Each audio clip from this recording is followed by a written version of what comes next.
بسم اللہ الرحمن الرحیم۔ علی بھائی، سب سے پہلا سوال بنیادی ہے محرم الحرام کے حوالے سے کہ اسلام میں محرم الحرام کے مہینے کی فضیلت اور اہمیت کیا ہے، اور اس کا جواب جو ہے وہ قرآن حکیم اور صحیح الاسناد احادیث کی روشنی میں وضاحت فرما دیں۔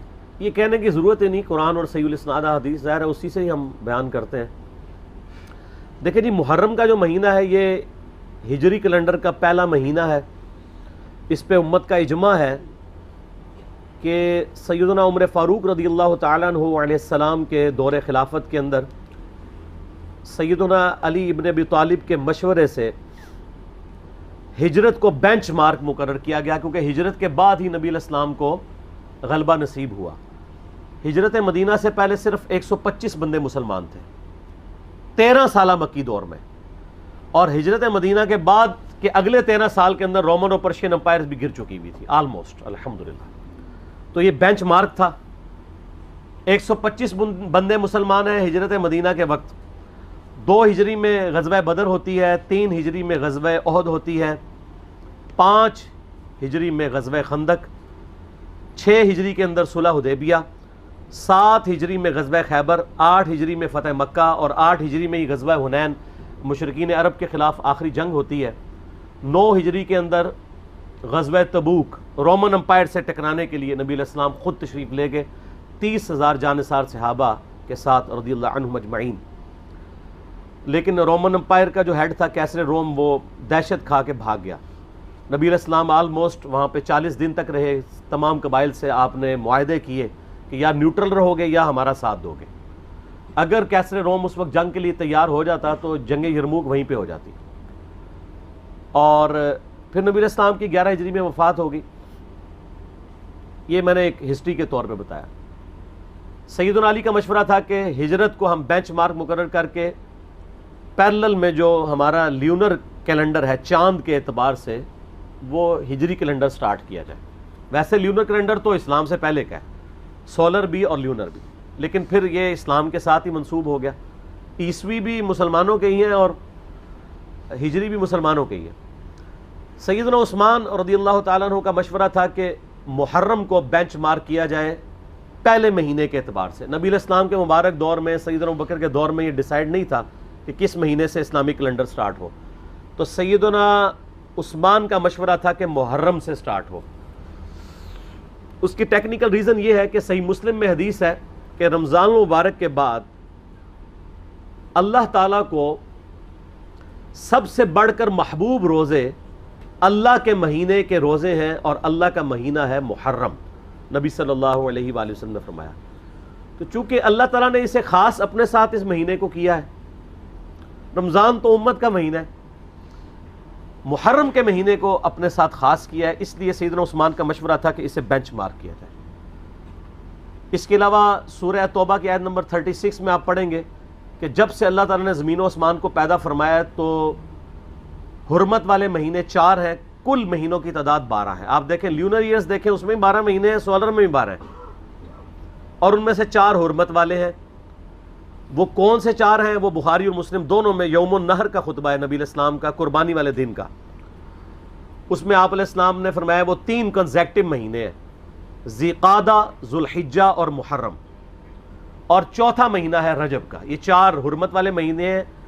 اسلام سے پہلے بھی ان مہینوں کے اندر جنگ کرنا منع تھی، لڑائی کرنا منع تھا، اور اسلام نے بھی اسے حرام کیا، ان کی یہ حرمت ہے۔ تو اسلامی جب کیلنڈر کا آغاز محرم سے ڈیسائیڈ کیا گیا، پھر محرم کی اہمیت اور بڑھ گئی کہ پہلا مہینہ ہی حرمت والا ہے۔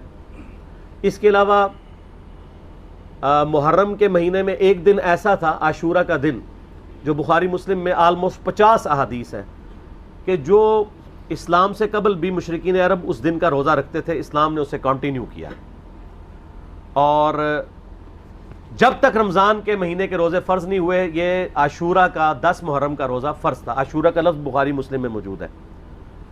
جب یہ فرض ہو گیا تو بخاری مسلم میں آتا ہے نبی علیہ السلام نے فرمایا یہ آپشنل ہے۔ اس کے علاوہ ایک اور حدیث بھی ہے بخاری اور مسلم میں، جب نبی علیہ السلام ہجرت کر کے مدینہ شریف آئے اور آپ کو یہ پتہ چلا کہ یہودی جو ہیں وہ 10 محرم کا روزہ رکھتے ہیں، تو آپ علیہ السلام نے ان سے پوچھا کیوں رکھتے ہو؟ تو انہوں نے کہا کہ ہم اسے عید کے طور پہ مناتے ہیں۔ ایک طریق میں آتا ہے عید کے الفاظ، ایک میں آتا ہے ہم خوشی کا دن مناتے ہیں، ایک میں الفاظ ہیں ایام اللہ میں سے ہے، یہ تینوں الفاظ بخاری مسلم میں ملتے ہیں۔ تو آپ صلی اللہ علیہ وآلہ وسلم نے فرمایا ہم زیادہ حق رکھتے ہیں کہ حضرت موسیٰ علیہ السلام کا یہ دن ہم منائیں، تو آپ نے فرمایا تم بھی روزہ رکھا کرو۔ مسلمانوں نے پھر سے اس روزے کو شروع کیا۔ پھر بخاری مسلم کی ایک حدیث میں آتا ہے کہ ایک صحابی نے عرض کیا کہ اللہ کے محبوب صلی اللہ علیہ وآلہ وسلم آپ تو ہمیں مخالفت کا حکم دیتے ہیں یہود و نصارہ کی، تو یہ انہی کی پیروی ہو جائے گی۔ تو آپ نے فرمایا کہ اگلے سال میں زندہ رہا تو 9 محرم کا روزہ رکھوں گا۔ لیکن جب مسلم شریف کی اس حدیث کا ترجمہ کیا جاتا ہے تو بریکٹ میں لکھا جاتا ہے بھی، 9 کا بھی رکھوں گا، اس لیے کہ جامعہ ترمذی کے اندر موجود ہے 755 نمبر حدیث، اس کے انڈر امام ترمذی نے کومنٹس لکھے ہیں کہ عبداللہ ابن عباس کہتے ہیں یہود و نصارہ کی مخالفت کرو، 9 اور 10 دونوں کا روزہ رکھو۔ اس کی پوری سند سنن الکبریٰ البیہقی میں موجود ہے۔ اس کے علاوہ جو اہل تشیع کا اس روزے پر اعتراض ہے، یہودیوں کا بھی ایک اعتراض ہے کہ جی ہم تو کوئی نہیں رکھتے، تو میں نے بتایا کہ اب وہ مہینے چینج ہو چکے ہیں، آج بھی وہ اس دن کو مناتے ہیں، لیکن ان کے اس مہینے کا نام تشریع ہے، تشریع بھی بولا جاتا ہے، تشریع بھی، اور یوم کپور اسے کہا جاتا ہے۔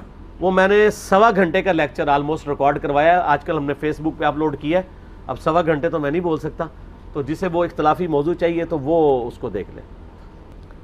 باقی پھر اسلام میں تو محرم کی اہمیت اس وقت زیادہ بڑھ گئی کہ جب اس امت نے نبی صلی اللہ علیہ وآلہ وسلم کو قبر میں گئے ہوئے صرف 50 سال گزرے تھے کہ آپ کی پوری اولاد کو سوائے چند ایک کے میدان کربلا میں مظلومانہ شہید کر دیا۔ سیدنا حسین ابن علی رضی اللہ تعالیٰ عنہ کی شہادت نے اس مہینے کو اور عاشورہ کے دن کو ہمیشہ کے لیے امر کر دیا۔ ویسے اگر آپ بخاری مسلم میں تو آتا نا اس دن فرعون ڈبویا گیا تھا، ایام اللہ میں سے ہے۔ اس کے علاوہ اگر آپ تاریخ کی کتابیں پڑھیں گے تو آپ کو پتہ چلے گا کہ اللہ تعالیٰ کے فیصلے کے بڑے بڑے دن جو ہیں وہ 10 محرم کو ہی آئے ہیں۔ 10 محرم کے دن ہی یونس علیہ السلام کو مچھلی کے پیٹ سے نجات ملی تھی۔ اب اس پہ حدیثیں سپورٹیو نہیں ہیں لیکن تاریخ میں یہ روایتیں ملتی ہیں۔ 10 محرم کے دن ہی اللہ تعالیٰ نے سیدنا آدم علیہ السلام اور سیدہ حوا کی ملاقات کروا دی تھی۔ اس کے علاوہ کئی اور واقعات آپ کو ملتے ہیں، اس ڈیٹیل میں جانے کے لیے ضرورت نہیں ہے۔ اس قسم کی آپ نے اگر میٹھی میٹھی باتیں سننی ہو تو طارق جمیل حافظہ اللہ تعالیٰ کے آج کل کافی کلپ چڑھے ہیں، وہ آپ دیکھ لیں۔ ہم نے تو یہاں پہ تحقیقی باتیں کرنی ہوتی ہیں، تو اس لیے میں ان چیزوں میں ٹائم لگا کے اپنی بات کا رخ اور طرف نہیں لے کے جانا چاہتا۔ تو یہ جناب محرم کی اہمیت ہے، اور کربلا کے اعتبار سے تو ظاہر ہے کہ پھر اہمیت بڑھ گئی کہ مسلمان دیکھیں اس پہ تو اجماع کر چکے ہیں کہ پوری دنیا کے مسلمان محرم کے مہینے میں جو ہے وہ کربلا کو یاد کرتے ہیں۔ کوئی اس دن ماتم کر کے یاد کرتا ہے، کوئی اس دن فضائل اہل بیت سنا کے یاد کرتا ہے، کوئی اس دن یزید کے فضائل سناتا ہے۔ تو اپنا اپنا کام سارے ڈیوٹی پوری کر رہے ہیں، ٹھیک ہے۔ تو نصیب والوں کا حصہ ہے۔ اللہ تعالیٰ ہمارا خاتمہ اہل بیت کے ساتھ فرمائے، قیامت والے دن ہمیں معشور فرمائے ان کے ساتھ، آمین، اور ان کی محبت پہ ہمارا خاتمہ فرمائے، آمین۔